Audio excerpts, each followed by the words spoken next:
besertamu, saudara-saudara.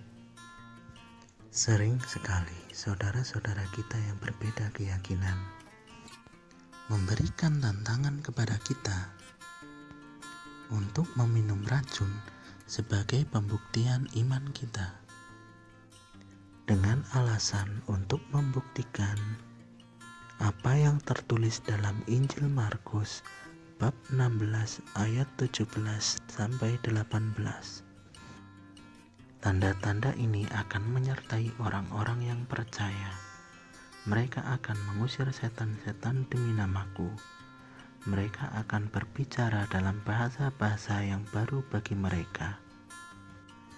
Mereka akan memegang ular, dan sekalipun mereka minum racun maut, mereka tidak akan mendapat celaka. Mereka akan meletakkan tangannya atas orang sakit, dan orang itu akan sembuh. Banyak saudara-saudara umat Kristiani yang kesulitan menanggapinya, karena memang meminum racun bukanlah pembuktian keimanan. Saudara-saudara, mari kita cermati lagi. Ada beberapa hal yang diberikan oleh Tuhan Yesus untuk menandai, membuat kita berbeda dari orang-orang yang tidak percaya.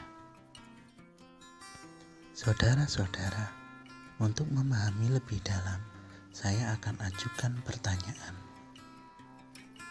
Dari ketiga gambar ini, manakah yang berprofesi sebagai polisi? Betul, gambar yang paling kiri. Kemudian manakah yang berprofesi sebagai dokter? Betul, gambar yang paling kanan. Kemudian yang tengah itu, Anda tahu profesi apa?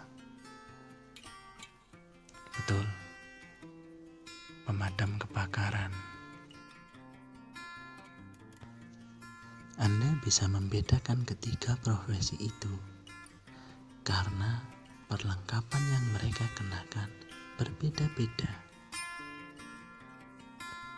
Sama halnya dengan tanda yang diberikan Tuhan Yesus kepada kita.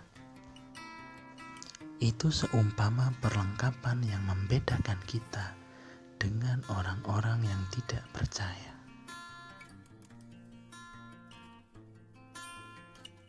Saudara-saudara, saya ada perumpamaan.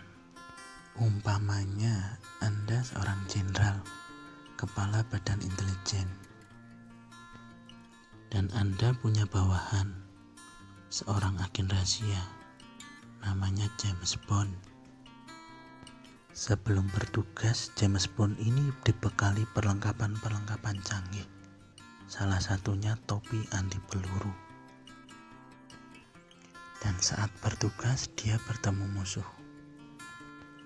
Dan musuhnya itu berkata, "Aku tidak percaya itu adalah topi anti peluru. Coba tembak kepalamu sendiri." Jika si James Bond ini menuruti lawannya dan menembak kepalanya sendiri, sebagai jenderal atasannya, apa yang Anda rasakan? Bangga atau malu? Kalau saya jujur malu sekali. Maka dari itu, saudara-saudara, jangan kita mempermalukan Tuhan kita dengan melakukan tindakan bodoh seperti itu.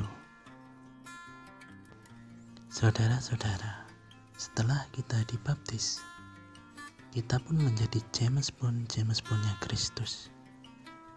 Kita sebagai agen-agennya diberi perlengkapan-perlengkapan untuk membantu kita dalam melaksanakan misi kita di dunia ini. Apakah misi kita? Dalam surat Paulus kepada Titus bab 2 ayat 14,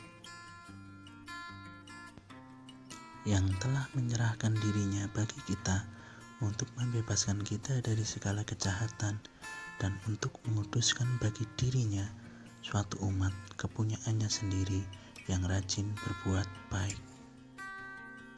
Jadi saudara-saudara, Misi kita di dunia ini bukanlah memerangi agama lain atau membenci agama lain, tetapi menjadi orang-orang yang rajin berbuat baik. Dan untuk membuktikan keimanan seorang Kristen, bukan dengan seberapa banyak setan yang sudah dia usir, atau seberapa banyak bahasa baru yang dia bisa katakan, bukan dengan seberapa banyak racun yang bisa dia minum, bukan pula dengan berapa banyak orang yang dia sembuhkan, tetapi seberapa rajin dia berbuat baik. Lalu apa gunanya segala tanda-tanda yang ajaib itu kalau tidak ditunjukkan? Tentu tetap ditunjukkan, tapi tidak dengan sembarangan.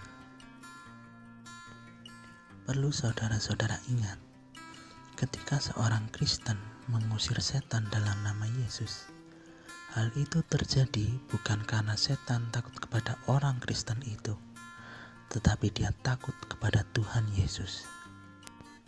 Dan ketika seorang Kristen berbicara dengan bahasa yang baru bagi dirinya, bukan karena orang itu pintar, tetapi karena Tuhan Yesus yang membuat dia bisa melakukan itu. Dan ketika seorang Kristen memegang ular dan tidak mendapat celaka setelah minum racun maut, bukan karena dia menjadi kebal racun, tapi karena kuasa Tuhan Yesuslah yang melindungi dia.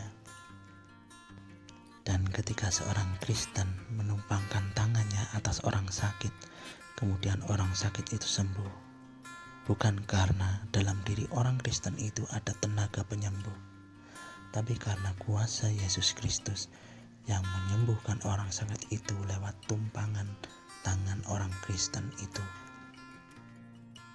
Saudara-saudara, semua hal-hal ajaib itu terjadi semata-mata karena kuasa Tuhan Yesus, bukan karena kita sakti, kuat, ataupun pandai. Maka dari itu saudara-saudara, hendaknya keajaiban yang dari Tuhan itu digunakan untuk kemuliaan nama Tuhan, bukan untuk memuliakan nama diri kita sendiri, apalagi untuk sirkus yang hanya untuk dipertontonkan saja.